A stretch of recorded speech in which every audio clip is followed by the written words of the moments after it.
गांव बिल्लौरपुर हरियाणवी संस्कृति की महक से सराबोर एक बेहद समृद्ध और खुशहाल गांव था। यहाँ के लोग जितने ईमानदार थे उतने ही मेहनती भी। सुबह होते ही सब अपने खेतों की तरफ निकल जाते और कड़ी मेहनत से अपने परिवार का पालन पोषण करते। इसी गांव के एक कोने में एक छोटा सा घर था जिसमें विजय और उसकी बूढ़ी माँ रहते थे। घर की माली हालत ठीक नहीं थी। एक दिन माँ ने विजय को पास बुलाकर चिंता भरे स्वर में कहा, विजय बेटा, देख, ना तो अपने पास खुद की कोई खेती बाड़ी है और ना ही घर में इतने पैसे बचे हैं कि आगे का खर्च चल सके। मेरी मान तो तू गांव के जमींदार के खेतों में काम करने चला जा। कम से कम 2 वक्त की रोटी का जुगाड़ तो हो जाएगा। देखो माँ, मैं तुमसे पहले भी कह चुका हूँ और आज फिर साफ साफ कह रहा हूँ, मैं उस घमंडी जमींदार के खेत पर गुलामी करने बिल्कुल नहीं जाऊंगा, मतलब नहीं जाऊंगा। तो फिर क्या करेगा बेटा तू? घर का चूल्हा कैसे जलेगा? माँ, मैंने एक रास्ता निकाला है। मैं पड़ोस के गांव में हरिया काका के पास जा रहा हूँ।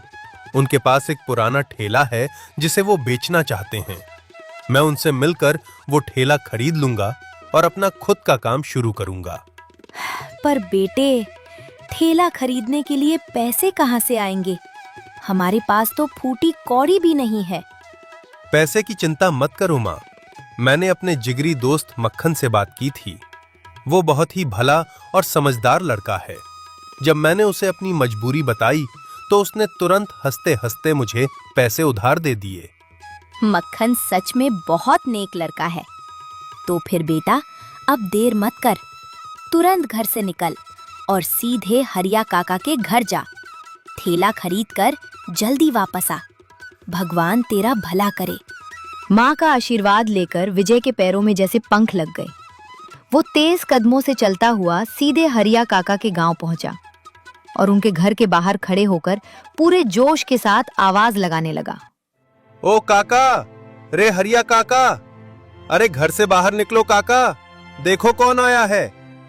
आवाज सुनकर हरिया काका तुरंत घर से बाहर आए। विजय को देखकर उन्होंने उसे पहचाना और बोले, अरे बेटा विजय, तुम तो हमारे दिवंगत भाई बिरजू के बेटे हो ना?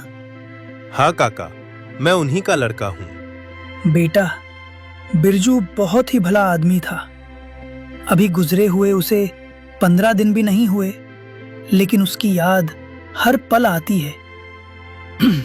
खैर बेटा, बताओ आज यहाँ कैसे आना हुआ? काका, इस समय हम बहुत बड़ी मुसीबत में हैं। मुझे पता चला था कि आप अपना पुराना ठेला बेच रहे हैं, इसलिए मैं उसे ही खरीदने आया हूँ। हाँ विजय बेटा, बात तो तुम्हारी सही है। मेरा मन तो इस ठेले को बेचने का बिल्कुल नहीं था, लेकिन अब मेरी इन बूढ़ी हड्डियों में इतनी जान नहीं रही कि मैं इसे चला सकूं। लाचारी में बेचना पड़ रहा है। खैर, आओ घर के अंदर आओ, फिर आराम से बात करते हैं। दोनों घर के भीतर जाते हैं। हरिया काका विजय को अपने पास बैठाते हैं और उसे एक बेहतरीन व्यापारिक आइडिया देते हैं। देख बेटा, मेरी एक बात गांठ बांध ले।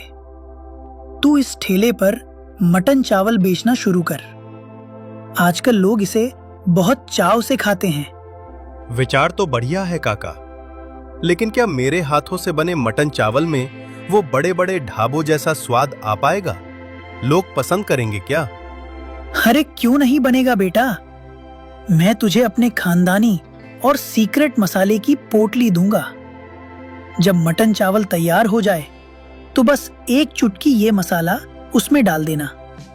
फिर देखना, पूरे गांव के लोग खुशबू सूंघते ही खींचे चले आएंगे। ऐसा लाजवाब स्वाद उन्हें कहीं और नहीं मिलेगा। विजय खुश हो गया।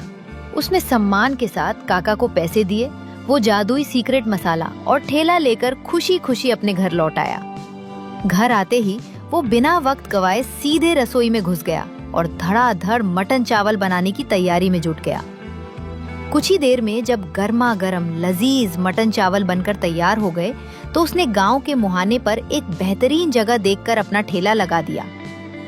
अभी ठेला लगे कुछ ही मिनट हुए थे कि उसकी अद्भुत खुशबू पूरे गांव की हवाओं में तैरने लगी। महक इतनी लाजवाब थी कि लोग अपनी भूख रोक नहीं पाए। सबसे पहले पड़ोस की 2 औरतें खुशबू का पीछा करते हुए ठेले पर आ पहुंची।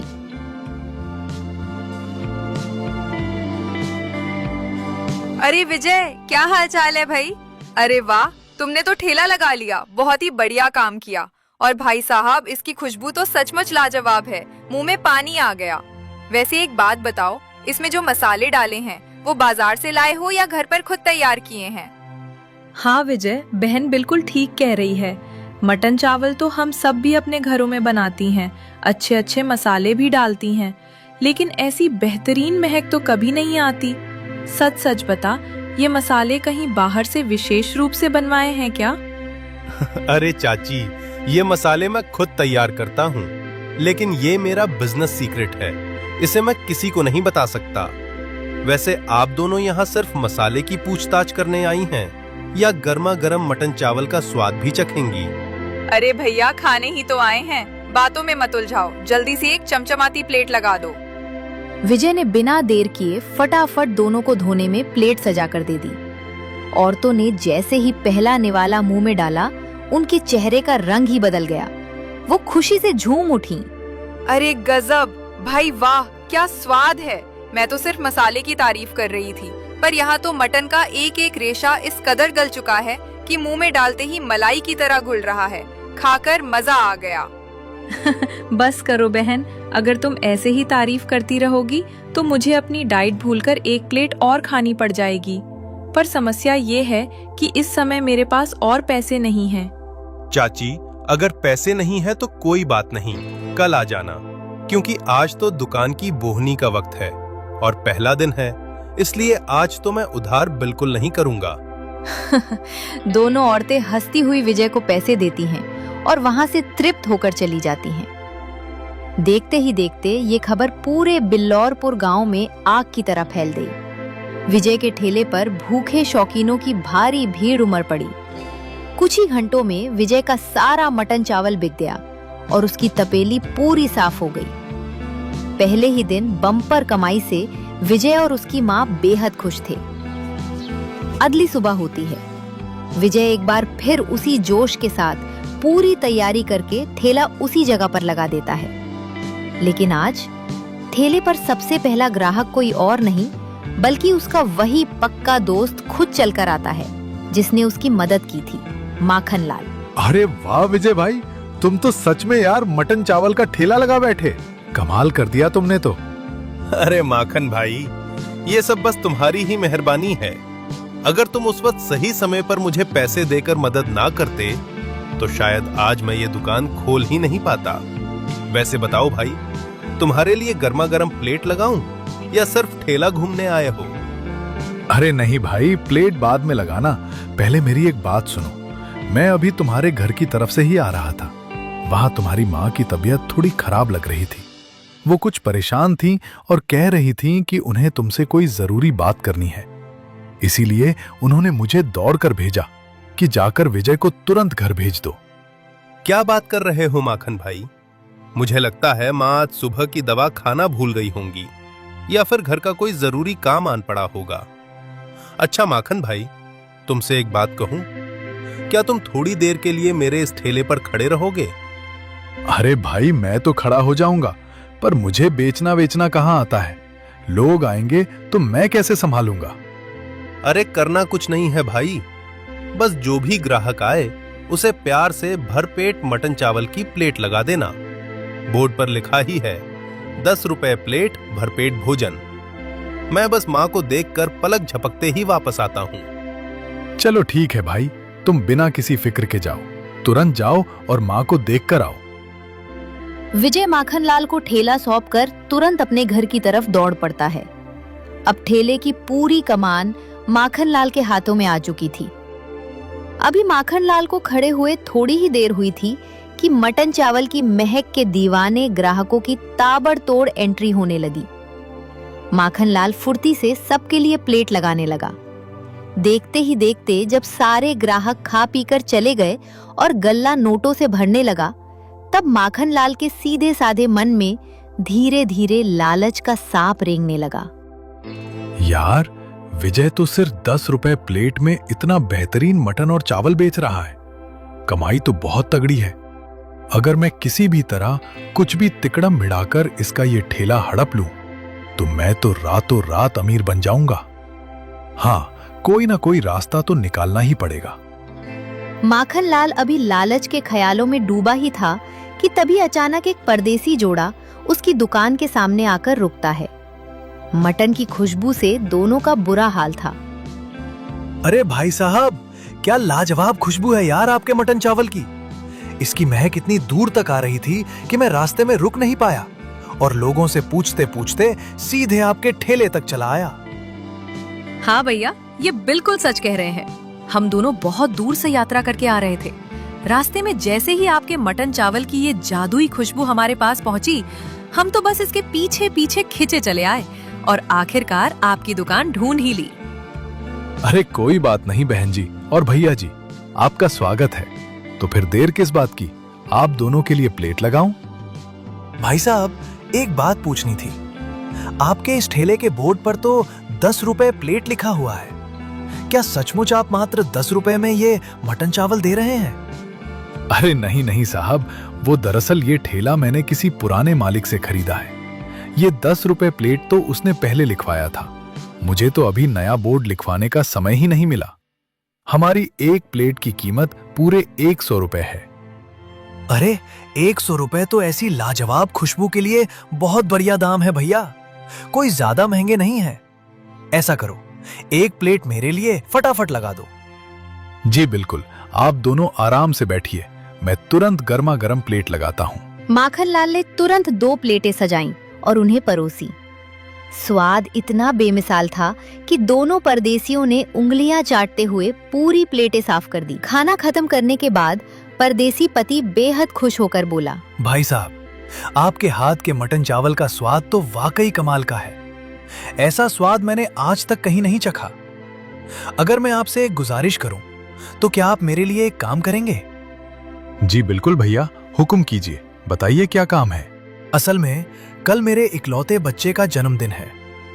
मैं अपने सभी खास रिश्तेदारों और मेहमानों को यही मटन चावल खिलाना चाहता हूं। तो क्या आप कल हमारे लिए कम से कम 50 प्लेट मटन चावल बनाकर पैक कर देंगे?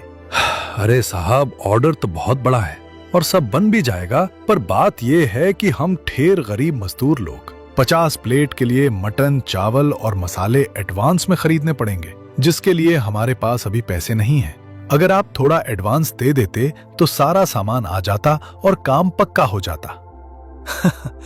अरे पैसे की कोई बात नहीं है भाई, ये लो, मैं तुम्हें पूरे 5000 रुपए एडवांस दे देता हूं। इसे रख लो और सारा सामान बढ़िया क्वालिटी का लाना। कल सुबह ठीक 10 बजे मैं गाड़ी लेकर आऊंगा। तुम मेरे लिए सारा खाना पैक करके तैयार रखना, ठीक है? जी साहब, बिल्कुल बेफिक्र रहिए। कल सुबह 10 बजे आपको सारा खाना बिल्कुल गर्मा गर्म और तैयार मिलेगा। नोटों की गड्डी जेब में रखकर माखनलाल मन ही मन फूला नहीं समा रहा था। वो परदेसी जोड़ा वहां से चला गया। कुछ ही देर बाद हांफते हुए विजय दौड़ता हुआ वापस ठेले पर आता है। विजय को देखकर माखनलाल चौंक जाता है। विजय ठेले पर आकर अपनी सादगी और घबराहट में कहता है, अरे माखन भाई, कोई बड़ी बात नहीं थी। माँ ने सुबह गलती से दूसरी दवा खा ली थी, इसलिए थोड़ा घबरा गई थीं। अब सब ठीक है। वैसे भाई, कमाल कर दिया तुमने। मेरी गैर मौजूदगी में तुमने तो पतीले का आधे से ज्यादा मटन चावल बेचकर खत्म कर दिया। हाँ भाई, बस कभी कोई ग्राहक आ जाता है तो उसे थोड़ा ज्यादा भी देना पड़ता है और किसी को कम भी। ये लो अपने आज के पैसे, अब मैं चलता हूँ, मुझे घर पर कुछ जरूरी काम है। चलो ठीक है माखन भाई, बहुत बहुत धन्यवाद तुम्हारा। जाओ तुम अपना काम देख लो। माखनलाल वहां से चला जाता है। विजय काफी देर तक नए ग्राहकों का इंतजार करता है, लेकिन शाम होने पर जब कोई नहीं आता तो वो दुकान बढ़ाकर अपने घर लौट जाता है। अगली सुबह होती है। विजय एक बार फिर तड़के सुबह उठकर किचन में धड़ाधड़ स्वाद का जादू बिखेरता है और लजीज मटन चावल तैयार करके ठीक उसी जगह अपना ठेला लगा देता है। अभी ठेला लगाए कुछ ही देर हुई थी कि कल वाला परदेसी जोड़ा बड़े उत्साह में वहां आ धमकता है। अरे भाई साहब, नमस्कार। हमारा पार्सल पैक तो है ना? कल बात हुई थी आपसे। पार्सल? कौन सा पार्सल भाई साहब? मुझे तो कुछ समझ नहीं आ रहा। अरे वही पार्सल जिसके लिए कल मैं 5,000 रुपए एडवांस देकर गया था। क्या आपके दुकान के मालिक ने आपको इस बारे में कुछ नहीं बताया? मालिक? अरे भाई साहब, इस ठेले का असली मालिक तो मैं ही हूं। अच्छा, कल जो यहां खड़ा था वो मेरा दोस्त माखन लाल था। क्या आपने पैसे उसको दिए थे?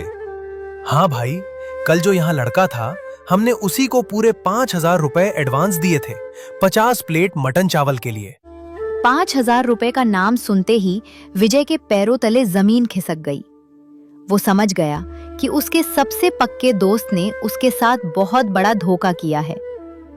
विजय उस परदेसी जोड़े को लेकर तुरंत माखनलाल के घर की तरफ निकल पड़ता है।